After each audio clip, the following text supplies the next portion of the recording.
जय श्रीराम. श्री महाराजांनी साधकांना केलेले मार्गदर्शन आपण बघत होतो श्री बापूसाहेब मराठे यांनी सांगितलेल्या आठवणींमधून. तर आता बघूया. असंच एकदा एकानं महाराजांना विचारलं की आम्ही परमार्थ आचरत असताना त्यात प्रपंचाचं प्रमाण किती असावं.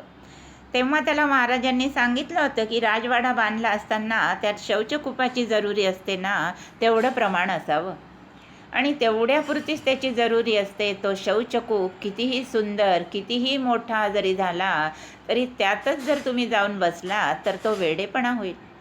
पण राजवाडा आणि शौचकूप हेच प्रमाण परमार्थ आणि प्रपंच याचं ठेवलं तर परमार्थही चांगला होईल आणि प्रपंचही चांगला होईल. असा दुसरा दृष्टांत त्यांनी दिला.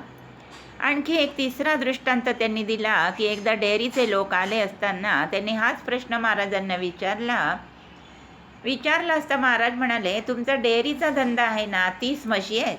म्हशीची धार काढताना चरवीत आधी थोडं पाणी घेऊन मग त्यात धार काढता. तर त्या दुधाचं आणि चरवीतल्या पाण्याचं जे प्रमाण तेच परमार्थ आणि प्रपंचाचं असावं. त्या दुधात थोडं पाणी असतं, पण आता आपलं पाण्यात थोडं दूध आहे आणि मग काय, डायरियाच होणार ना. किंवा प्रत्येक म्हशीचं दूध काढून झाल्यावर ते सगळे एका मोठ्या पातेल्यात एकत्र करताना त्या पातेल्याच्या बुडाशी थोडं पाणी घालतात. तेवढंच घालावं. त्या पाण्याचं जेवढं प्रमाण तेवढं प्रपंचाचं पाहिजे, अशी ती समज, अशी ती शिकवण मला मिळाली. आता पुढचं मी CA झालेलो होतो आणि बँकेत नोकरीला होतो. त्यावेळेला फार मंदी होती. नोकरी मिळणं फार अवघड होतं. कसं तरी करून मला बँकेत नोकरी मिळाली.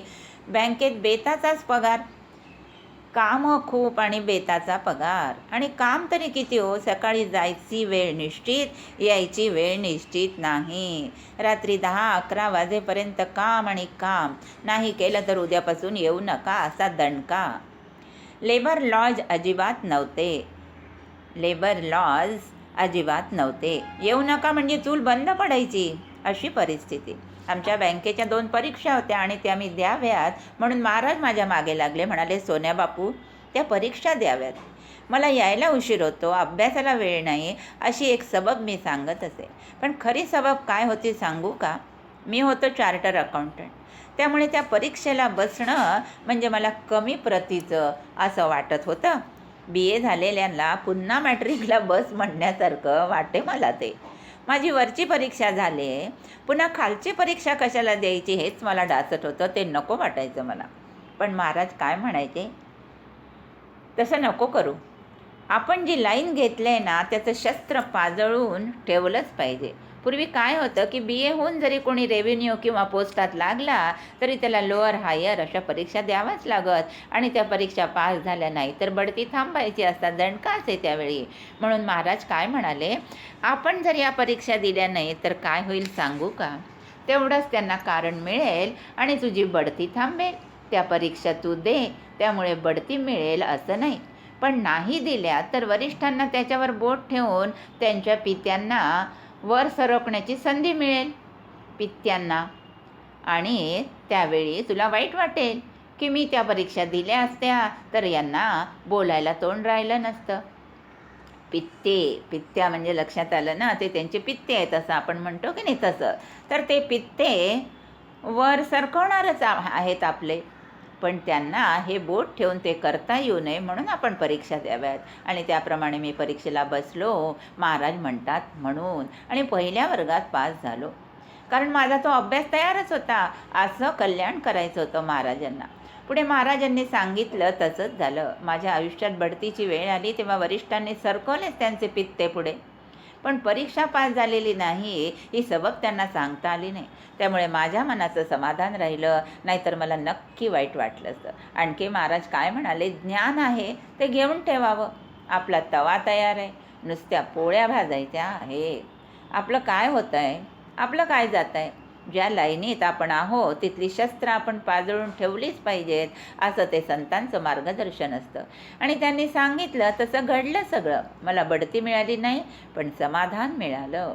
ते म्हणतात ना, कर्तव्य करावं पण फळाची आशा ठेवू नये, तसं झालं. आता पुढचं सांगतो.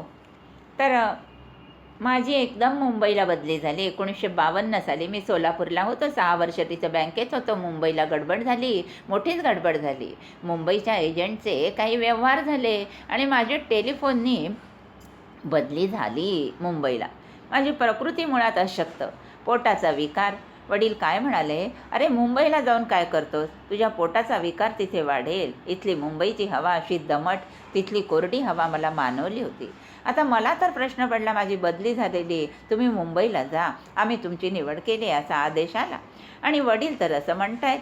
मग मी उठून मालाडला गेलो आणि महाराजांना सांगितलं की ऑफिसने अशी अशी बदली केली आणि वडील असं असं म्हणतात आहे. मी बदली नाकारली असती तर ऑफिसने काढून नसतं टाकलं, पण मागे नक्कीच ठेवलं असतं.